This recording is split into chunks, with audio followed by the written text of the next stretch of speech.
So I actually found something on Instagram that I wanted to read to you. Well, kind of read to everybody, but since you are here, I will read it to you. Okay, so it says, I heard someone saying, if you knew you were 100 rejections away from your dream, think how excited you'd be every time someone told you no. Having gotten rejections last week, that makes me feel a little better. Pass letters. Pass letters, not rejections, they're pass letters. There you go. To each their own. Everybody calls it something different. That's inspiring, though. I think that a lot of people get bogged down in how many times they hear no. There's hundreds of agents out there, and you have to find that person who really loves your book. You just have to keep going. That's all. 100%. Okay, so today I am drinking 5 roses, so it's black tea, with my nice drum major red cup. Oh, I love it. Right? Proof that you were there. Exactly.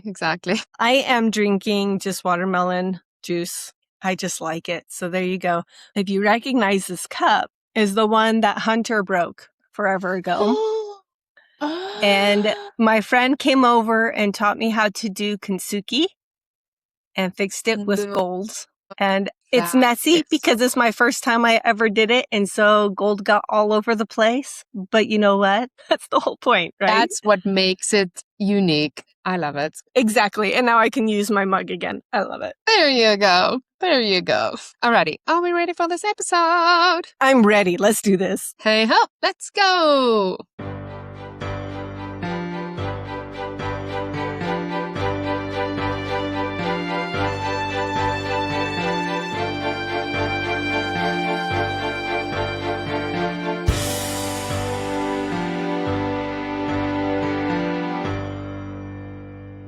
Hello, welcome to Tea and Tales. We are so happy to have you here with us. I'm Madeleine Einal. And I'm Sarah Sampson.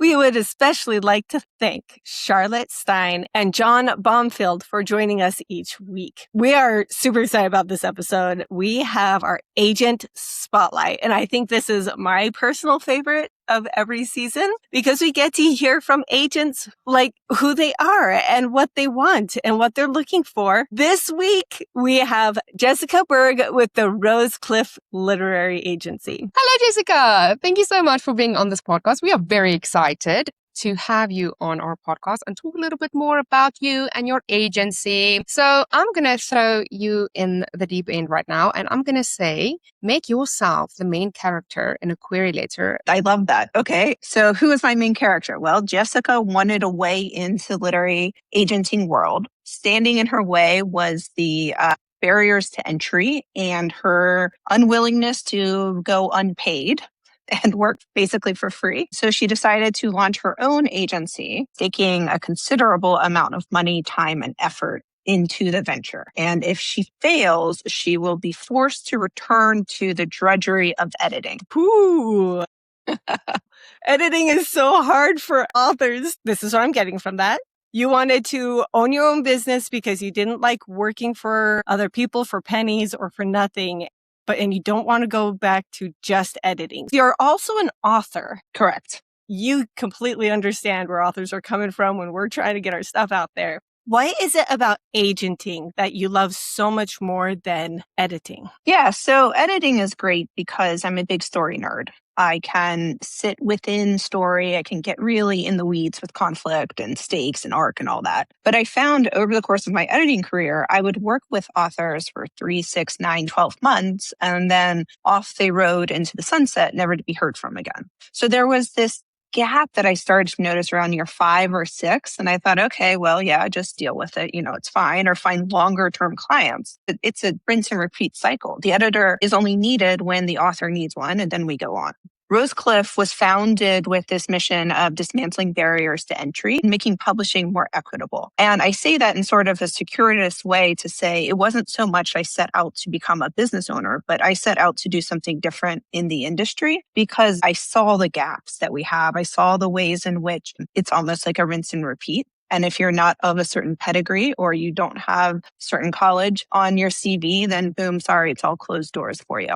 So it felt like the only true path for me was to stake my claim and hang up my own flag. I love that because you are an author, now you are an agent. You do see the gaps that they are and you're trying to help people not be in the positions that you were in when you were starting out or struggling on things like that. So I found you on social media. People love social media because, that's where we find a majority of our, favorite new authors or guests or things like that. And the one thing I really did love about your social media is that you have a segment called Agent Answers. And I love it so much because a lot of times I would have a question and then miraculously, that is just a question someone else also had. And I'm like, do tell me more. So what kind of made you decide to do Agent Answers? Well, first, I love doing them, and I've been on a slight hiatus this summer, but I've got a bunch of new series coming out soon. And really, it comes back to dismantling barriers to entry. Not everyone can afford to take a weekend off from their family to go to conference to hopefully catch me in a hallway to ask me a question. Not everyone has that financial ability. If it's something so basic like, how do I format a query letter? How do I handle dual POVs? It's the knowledge that I would give you if you're sitting next to me on the train. I see no reason why I should not use the platform that I've worked to build to give you those answers. Because in as much as it's helpful to authors querying and trying to get to the next step in their career, it's very helpful for me as well. Because now I know I'm helping to seed the knowledge for future generations. And I can tell you that my queries and my synopses that come into my inbox are far improved than they were before I started the series. It suggests to me that it's working. I think that's brilliant. And there's so many people out there that just are looking for those kinds of answers and need those things, and being able to have that kind of clear view instead of the opaqueness. I feel like a lot of times I'm looking at an agent and there's just so much mystery around them. There's no information about them or what they want or how they think. And so having things like that as a writer, I appreciate those sorts of things to be able to really dig in and ask myself, is this somebody I would work well with? And how can I polish things up for the process? But then it leads to a question I hear on so many author forums. There's people constantly saying, I went back to the manuscript and realized that it was missing, blah, blah, blah. I changed a whole bunch of things. Now I want to query it again. Do I just go forward with the agents that I haven't queried yet? Or can I go back to an agent that I queried before and just say, I've done major rewrites of my book. Here's the premise, blah, blah, blah. How does that come off as an agent when you see those sorts of things coming in? Maybe it's not a requested R&R, but somebody just coming back and saying, I've done this. Yeah. So Query Tracker shows that if I've received duplicate queries from an email address, so I kind of have that prepped ahead of time on my side of the desk. And I don't always mind it because chances are I probably don't remember it, to be really honest. You know what I mean? And that's not to say everyone's story isn't lovely, but it's like 10,000 queries a year. So if you've made significant revisions, brilliant, please send them. But do be honest about it. Say, hey, I sent this way before it was ready. And if the agent is turned off by that and she's like, that's not worth my time, maybe she's not worth your time, right? Because as you just mentioned, this is a relationship. You are trusting not just your single narrative, but your career and everything that you want as it relates to artistic dreams. Would you not want someone that you could fire off a text to without rewriting it 12 times, right? And so I think that sort of sets the foundation. If you're feeling comfortable enough because you've watched their interviews, you've read their whatever, and you know that this is the kind of person, human, who's going to be forgiving. So how much of a revision is revision enough to do an R&R? So if I have fallen closely in love with a manuscript, but it's not quite there, and I request an R&R, first, don't take it lightly. Don't turn it around in 3 days. Sit with it and take your time. I'll probably send back 2 to 4 pages of notes. So really comb through the manuscript. This is that one time you get that opportunity to address all of the things. And so it's not the path to an immediate offer of rep, but it does signal to you, here is an industry professional who's looking for particular things. I would comb through it as closely and detailed as you can. When you're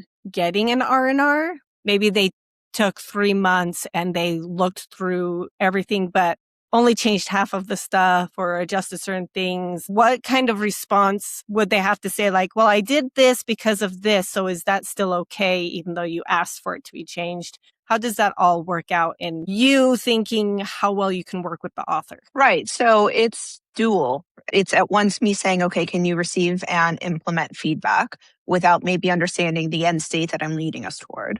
And 2, how much of a hill are you willing to stand on as it relates to your creative work? My clients, folks who are out on submission, I've sold their books. I have turned around and given them editorial feedback, and they're like, I'm not doing that.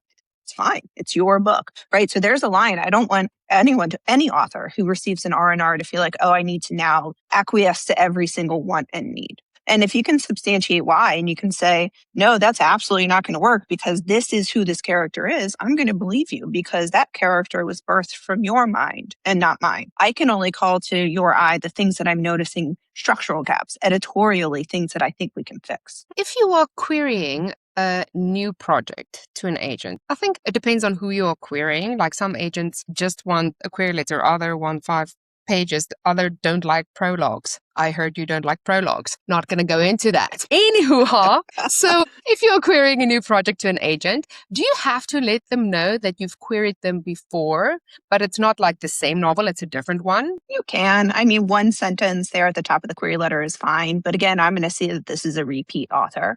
And, in my query responses, like flat nose or flat nose, but if I say, hey, this wasn't it for me, but send me something else, I really do mean it. And so I love to see those repeat names. That's relieving because I am querying my second novel right now. And some of the agents I've queried before, I'm like, please note this is something different. A couple of them had requested more pages and then rejected that manuscript. And so does that give it a different feeling if like their first project had more of an interest to you, but then they bring something different to the plate? What sort of things are you looking for in that newer novel from their original one? That's a very large question because it's hard to say. I may have passed because there's something similar on my list that the public doesn't know about that I'm getting ready to go out on sub with. I may have passed because I know editors are cooling off on something in particular, and I'm looking for the next thing. I think the easiest way to answer that is just to say that if that has been requested or indicated in the past, know that it's something true and authentic. Everyone's loving horror these days in all the ways, from body horror to feminist rage to everything in between. And I've been talking about that a lot this year. And so I have seen when I'm open to queries, an increase in repeats with actually, I've got this crazy horror story. Here's my query for it.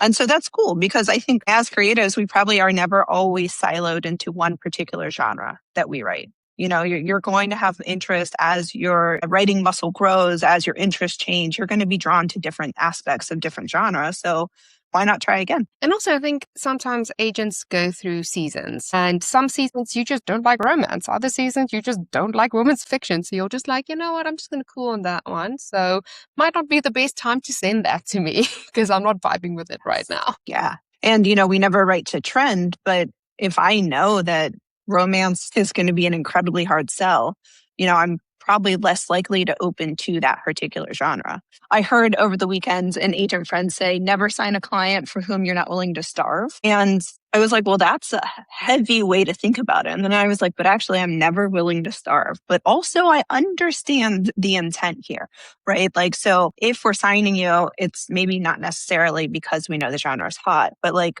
we see something in you. That is a phrase going on my quote wall. It is happening.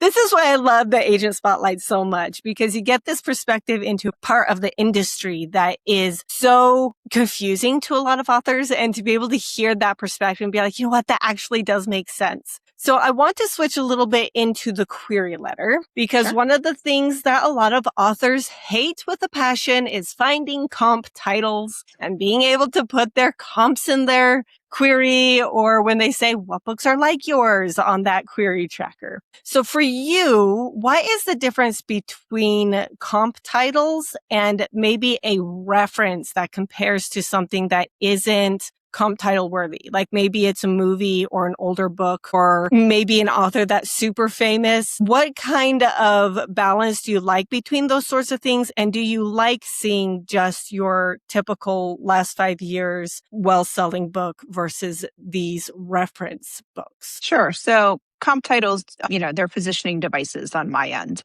They are signaling to me there is a readership for this particular type of book, and they are actively seeking this sort of novel and their space on the current bookstore shelves, which is why we edge 3 to 5 years. Because, yeah, okay, of course, the classics have space, but that's a whole category called classics, right? Like they are over there, they're having their own experience. When we're thinking about contemporary fiction or any genre fiction, I need to know that readers are coming for it in the way that is accessible to me, because as much as we all don't want to believe it, the job of a literary agent is to sell a product, and that product is your book. And so if I can say to editors who hold the purse strings, or at least are closer to the money than I am, there are readers for this because of this title, and this title, then that's an easier road in, right? Comp titles also signal to me that you're not just reading the top of your genre, the big names that surface up because everyone's talking about them. You're reading deeply into your genre in that mid-list space. Because the reality is, for most authors, you're going to become a mid-list author, which is fantastic. Great. That's what you want, because that's a sustainable year-over-year kind of career. So when I'm looking at comp titles, it can't be something that your mom knows, right? It can't be something so niche that the only person who knows is the weird indie bookstore down the street. It's got to be right there in the middle. If I've got two comp titles that make sense, I'm like, all right, that's great. And then the author tosses in something extra, fine. I mean, I could take it or leave it. But I think there's a risk there if you reach for screen, so television or movie, because I don't sell television or movie products. I sell book products. And so I don't sometimes get the reference because I was allowed 1 hour of PBS television a week as a kid. And now I'm just not a big TV person. It's going to just go right past me. But then also it suggests to me, inadvertently or not, that maybe this author is not reading deeply enough in their genre and has to pull from a film or TV comp because they don't know how else to talk about it. Speaking of indie bookstores, when you do comp titles of novels, are you only allowed to have like traditionally published references, or can you actually do indie publishers as well? If it's indie from a larger indie, then you're okay.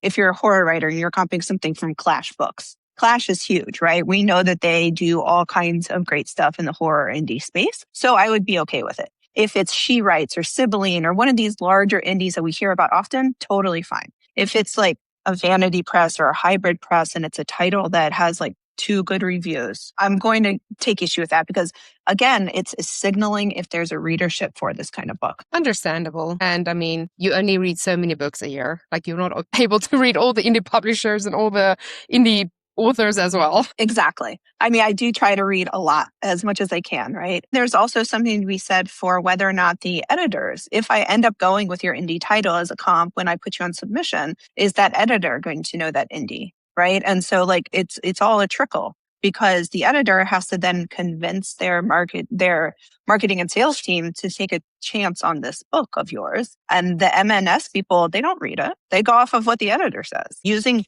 positioning devices like comp titles. How deeply do you look into a comp title if I give you one you don't know? Do you just Google it real quick and see where it was published and how well it did? Or do you just kind of be like, I don't know that, so I'm just going to move on? There is no way I could know every title that gets tossed to me. So I absolutely look them up. And if it looks like something that's interesting, I'll put it on my TBR just for my own situational awareness. I want to read it. And then beyond that, like, we're probably going to change your comp titles anyway. And so I hate to tell you that, right? As authors, you like are paralyzed by this fear that you're choosing the wrong title. And then surprise, when you're on sub, I might pick something else. But that's because I might know the editor wants a book that's similar to this, right? Like it's the strategy behind it. But yeah, I will always take a look. And I'm a voracious reader of all genres, so I'm constantly reading something. So in that same vein, if you see somebody who's comped something that you've put on your list of, I love this book, and they comp it, is that something that you get more excited about, or do you become more critical of, okay, well, let's see if it really does match? That's fantastic. And I become more critical of it. Or when someone comps without them knowing to like a friend's book, and I'm like, oh yeah, and tell me exactly why that book, because they're my friends and I want to be able to go back to them and say, hey, so I just heard this pitch and they used this title and it was really great, or it was absolutely bananas and it made no sense. So yeah, I get a little more hypercritical for sure. Oh my gosh, and I'm never going to query ever again because now I'm afraid. The end, goodbye. Basically. It's very ironic though, because I'm not a blurb reader, but I'm a writer who has to write blurbs. Then that math works, but okay. So how important do you think hooks are in a query letter? Because I know they're important when you do like your Amazon and it's at the top of the Amazon to catch the person who wants to read its eye. But how important is it in your blurb for your query letter specifically? Yeah, the hook is essential. right? Hook, book, cook is that tried and true format that we love. And the reason is agents are trained to scan. So I'm scanning until there's something that stops me and makes me say, oh, okay, I want to slow down and understand what this is. And part of that has to do with the volume, the number of query letters that any agent's going to receive during their open season. And part of it is also because even though we don't like to talk about it, all of this is unpaid labor. And that's totally fine because we all enter into it with that awareness that this is unpaid labor until we sell your book. So I would encourage everyone to have a really, scroll stopping hook as best you can. Here's a quick flash question for you. Okay. Is blurb character driven or plot driven? Is a blurb character driven or plot driven? Well, I think it's probably 80-20. The most successful. You're going to get to know your characters, but you're not going to understand the machinations of the plot, the way the plot is moving, right? In other words, you'll get to know who our character is, but you're not going to see the cause and effect that moves the story forward. So to some degree. So if we come back to the start of our conversation here and you said, okay, make yourself the main character of a query letter, I gave you the surface character driven with just the inkling of what moves the plot. Because if I were writing the query letter, what's moving the plot is the fact that I was disinclined to do this. Therefore, I did this, which resulted in this, that then resulted in this, right? Because that's the movement of plot. So then would you say that like the rest of the podcast are follow-up questions and how you're expanding on that is more like your synopsis where it's more plot driven and fleshed out? Yes, absolutely. So after our hook, what we're looking for is, there are the main plot points. So first inciting incident, first plot point, midpoint, second plot point, and then give us that final decision that your character is going to have to choose. And don't tell us what it is, right? But will she decide to do this or will she decide to do that? And the reason you want to structure it that way is because now we have the character, we understand who we're following. Now we get a hint of what this plot's going to be. And so then every agent's going to go next to your synopsis and say, okay, well, does what the query letter, what it's promised me, is it fulfilled in the actual plot?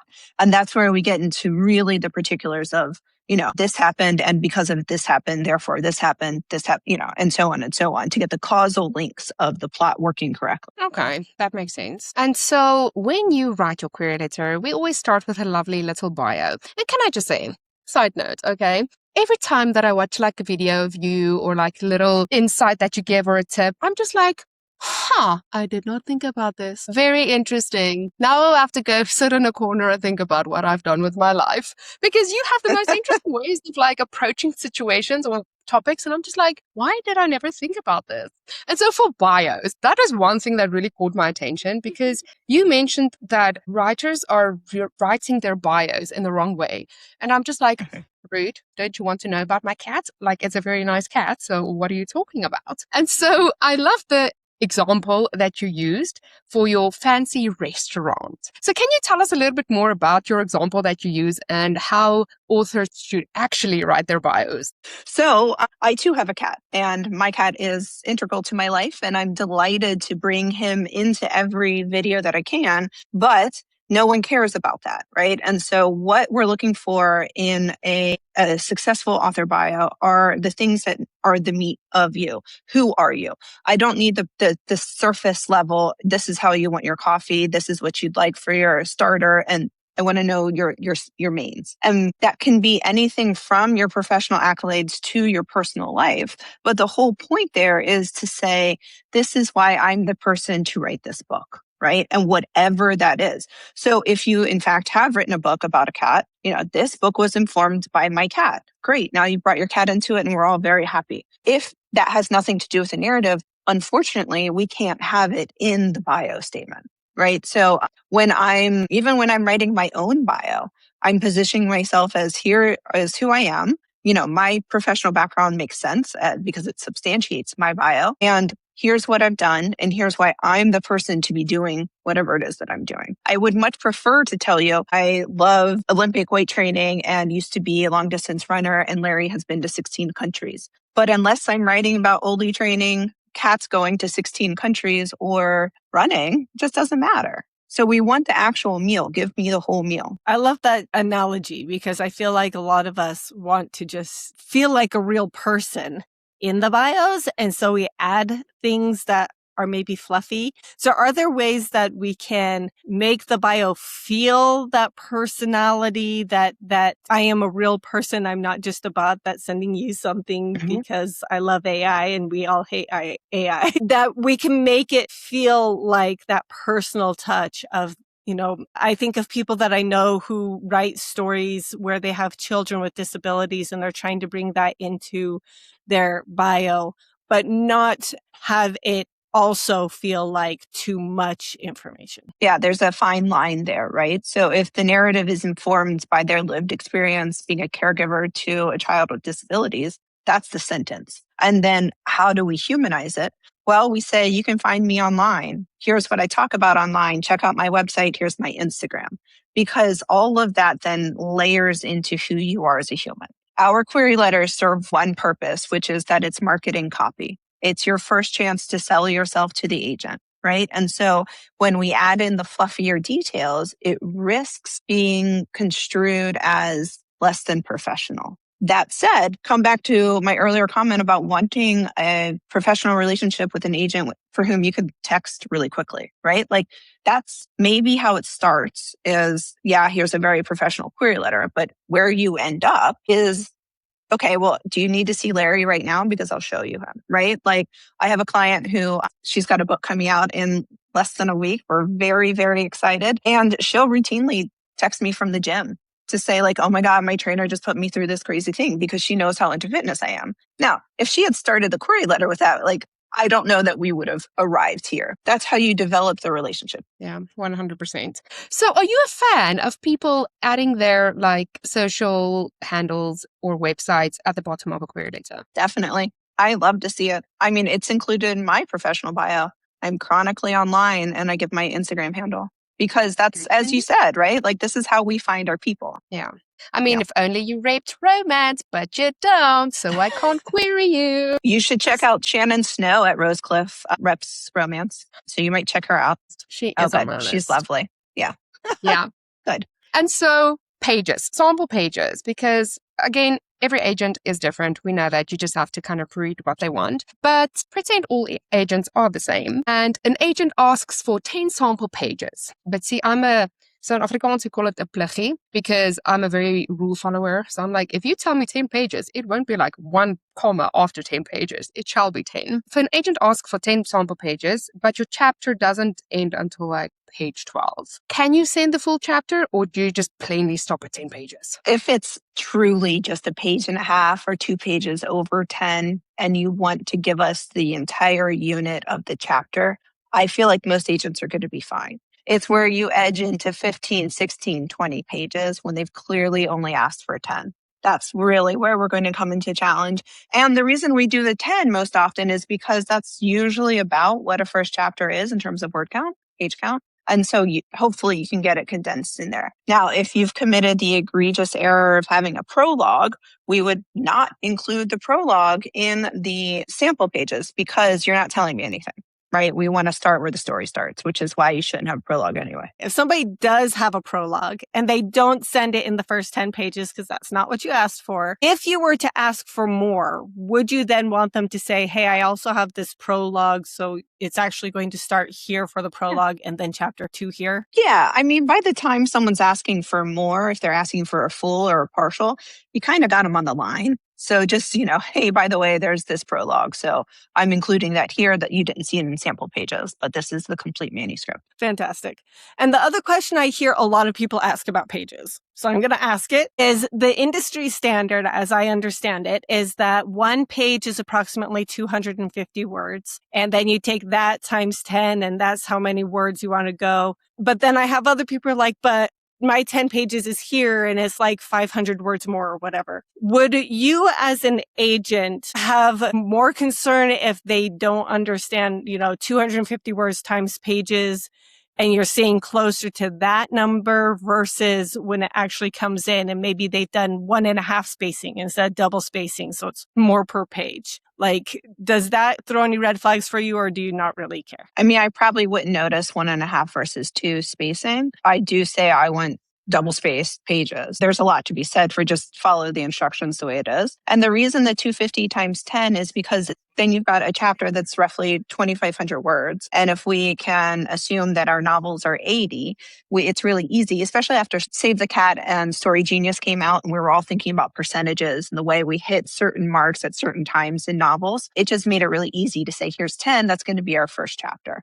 Plus, everyone can read a 3,000 word chapter and say, oh, just one more, right? It's like a potato chip chapter, just one more, which then you get to the middle and it's 3 a.m. and you're like, well, I guess I'm finishing this today. It's fine. Okay, so I'm going to jump just a few questions because I really want to have this question answered. So some writers struggle to identify their novel's genre, especially in today's day and age where genre blending is such a popular thing. This is a two-part question. One, how can an author figure out what their genre is? And two, in Query Tracker, when you have to choose your genre, how is it best to decide if you should pick a subgenre or the overall genre? Like, for example, if they list romance and paranormal romance and historical romance and contemporary romance, do you decide, okay, I'm going to choose paranormal romance, or do you just choose romance because it has paranormal elements in it? Brilliant. Every genre has these promises that they're making to the reader.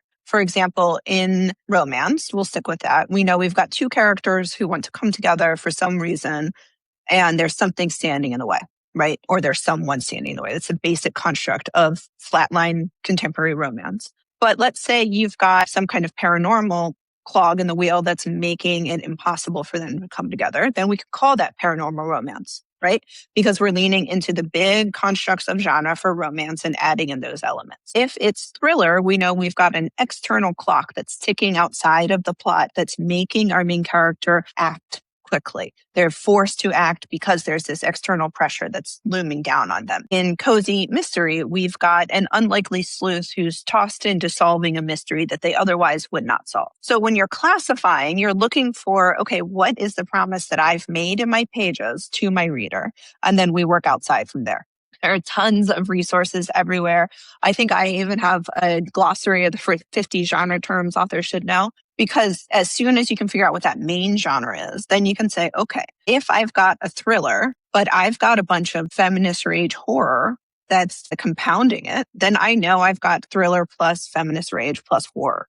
So how do I choose? Well, which element is most prominent? Is the horror, is the rage, is the thriller element most prominent? That's going to be your primary genre classification in Query Tracker. And then if you are able to pick a subgenre, pick it from there. The thing about genre also is, much like comp titles, authors get really in the weeds about them, but they are just positioning devices, right? Because then I know, okay, if it's got a ton of feminist rage and very little thriller elements, I'm going to send to editors for whom, they appreciate the feminist rage more than they do the thriller.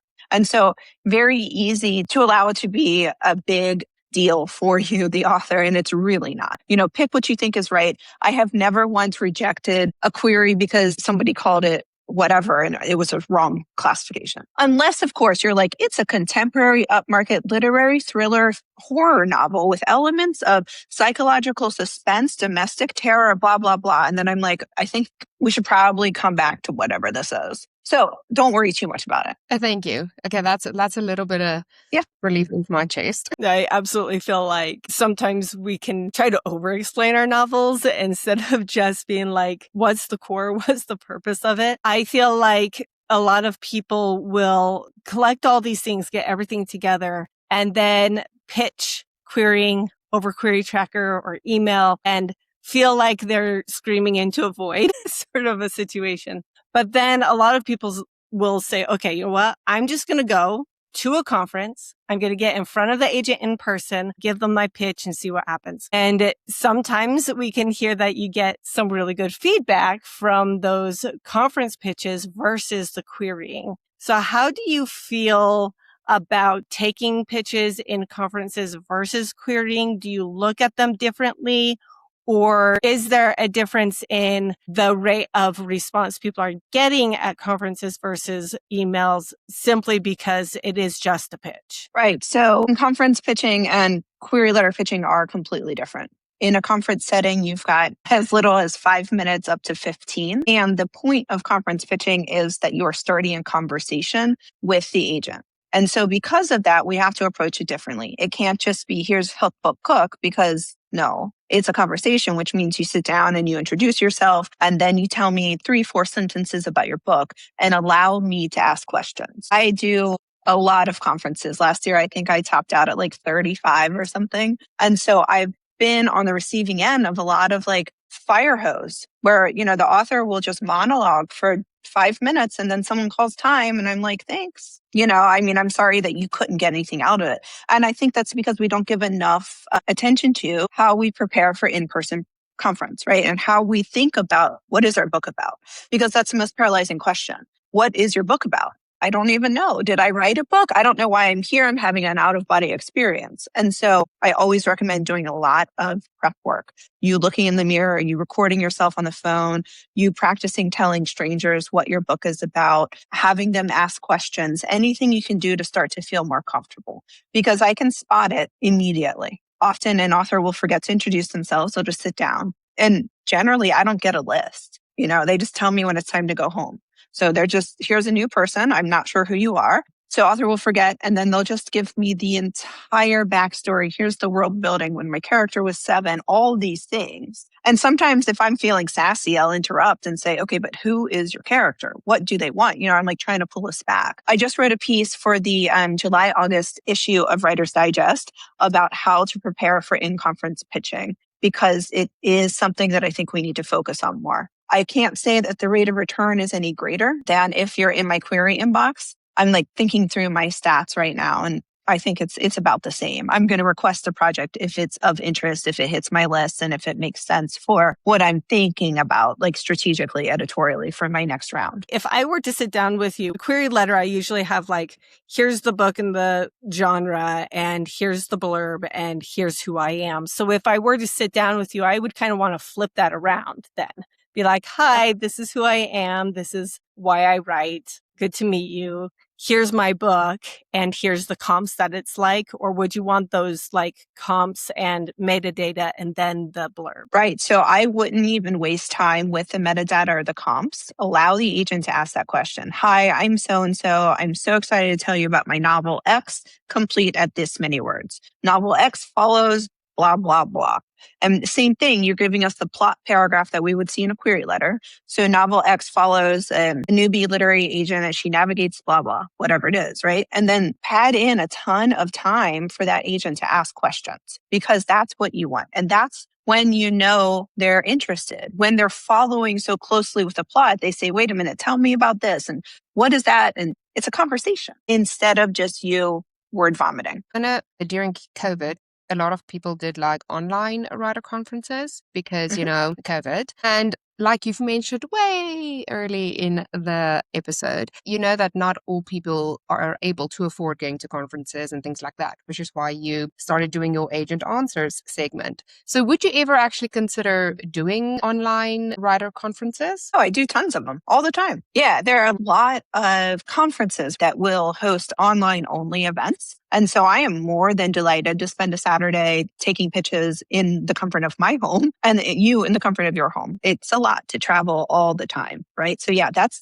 definitely a thing for everyone. I don't know an agent who doesn't do that. I do see you went to Italy the other day to do conferences, and I was like a bit rude. You do realize South Africa's just a bit down here. It's like not that far. Connect me with a writing conference in South Africa and I'm there. I did just do 2 back-to-backs. I was in New Jersey for writing, for Writer's Digest, and then up in Cape Cod for the Cape Cod Writers Conference. And I'm home for 4 full weeks with no work on any weekend, which is the first month since January that I haven't had something. And then I go teach on board the Queen Mary 2 the first week and a half of September. I'm home, and then I go teach in Morocco. And so I'm staring down the last few big things I've got for the year, and I'm delighted. That's so exciting. So many published authors post their successful query letters online. Writers then can see it as a template for their own, which is what agents end up getting. What are your thoughts on that? I think it's very subjective. I think it's the same as telling how you met your spouse or partner,